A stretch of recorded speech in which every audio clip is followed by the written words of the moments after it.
Good afternoon. Thank you for joining us today, Texas Immigration Summit. So we have a number of individuals and organizations that helped us get this kicked off, and we're going to be introducing them throughout the panel, but I'd like to thank First Baptist Church here for having us at this great location, and everyone for coming. My name's Brad Bailey, and I'm the founder, CEO of Texas Immigration Solution.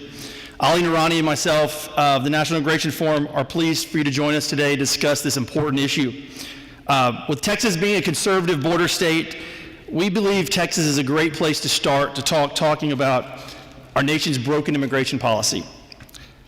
We have a wonderful Hispanic heritage here in Texas. We have 1,200 miles of border with Mexico. We uniquely understand the immigration issue, I believe, more so than anyone else.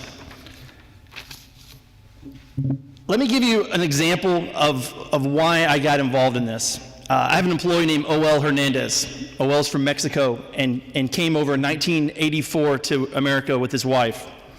O.L.'s worked for my restaurant for over 10 years. He's an American citizen, got his citizenship in 1986 with the Simpson-Mazzilli Act. He's a proud American. He's one of the best employees we have. My aha moment came because of O.L. And when I looked at the immigration issue and the rhetoric that surrounds this issue, it was looking at it through O.L.'s eyes. Just last week, I had a reporter in, and I tell my O.L. story all the time, and he wanted to meet O.L. So I brought him down, and he met O.L., and O.L. sat down there, and we just had lunch and talked about things. And a question was asked, why did you immigrate to America? And I thought his reply is something everyone should hear. In 1983, we lived in Mexico. We made less than $50 a week as a family, and our home had dirt floors. Upon arriving in America, my wife and I both worked 2 jobs, 6 days a week for over 23 years.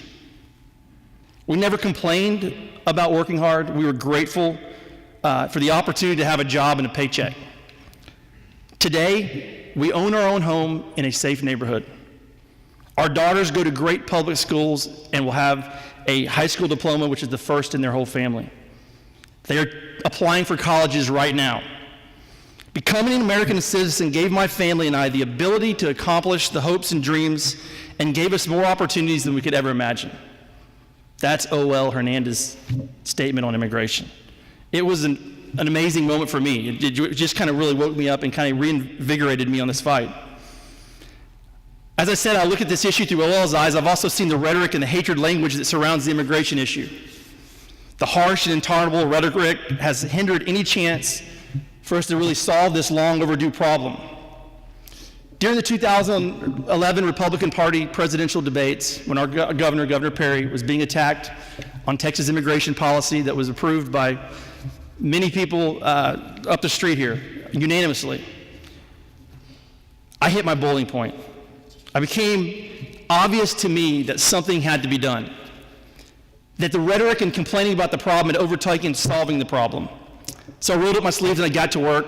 I got involved in the Republican Party of Texas platform. My friend Senator Larry Taylor helped me get on that platform. I was one of 31 people on that platform.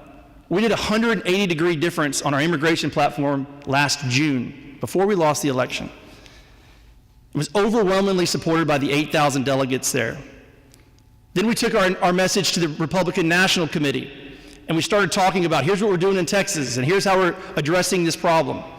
And a lot of people were interested in how Arizona took this route, and Texas is taking this route, both conservative red states. We were successful in taking our Texas model to the national platform and got a guest worker program endorsed on the national platform in August of last year. We went head-to-head with the fathers and the originators of the Arizona enforcement-only Arizona bills. We've now provided a state and national platforms for our elected officials to run to versus run from. Just recently, the Texas Federation of Republican Women here in Texas, I think that the backbone of our party here, recently passed an immigration resolution statement that I think is one of the most amazing statements out there. These ladies are active in the party, one of the best examples of conservatism that exists. When they are touching this issue and overwhelmingly supported, not only one person out of 100 people board had a problem with the issue. Now the National Federation of Republican Women are wanting to touch it. The game is changing, and it's starting here in Texas. The state of Texas has a unique history and relationship with immigration. Many of our industries and business have specific needs and know the importance of the issue.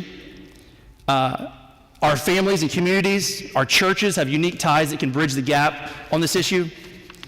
And as we begin 2013, immigration is better positioned today more than ever.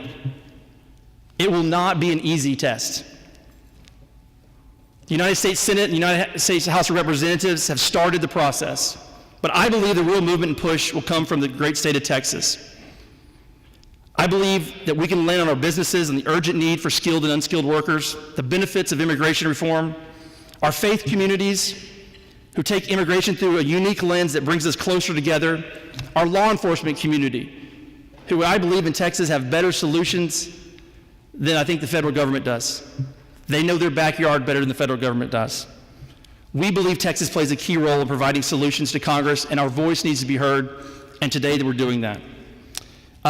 In closing, recently, a recent convert on the immigration issue is one of our congressmen here in Texas, Congressman Ted Poe. Congressman Poe is a judge, was a pretty hardcore rule of law judge, hasn't always been good on this issue. He's a self-described border hawk. On December 16th, he wrote a political op-ed in Politico where he said, "The GOP core principles are sound, but it's time for a come to Jesus meeting." I don't know if that was appropriate or not, but it's his words.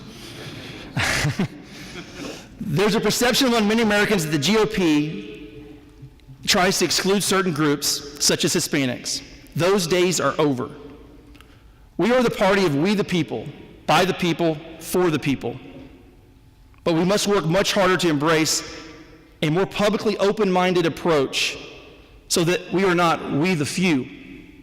Otherwise, the Republican Party will go the way of the Whigs." And I think that best describes it. And I think our solutions we're talking about here today, we don't have all the answers. Your panelists don't have all the answers. But I believe if we put our minds together, we can address this problem and solve this problem. Thank you.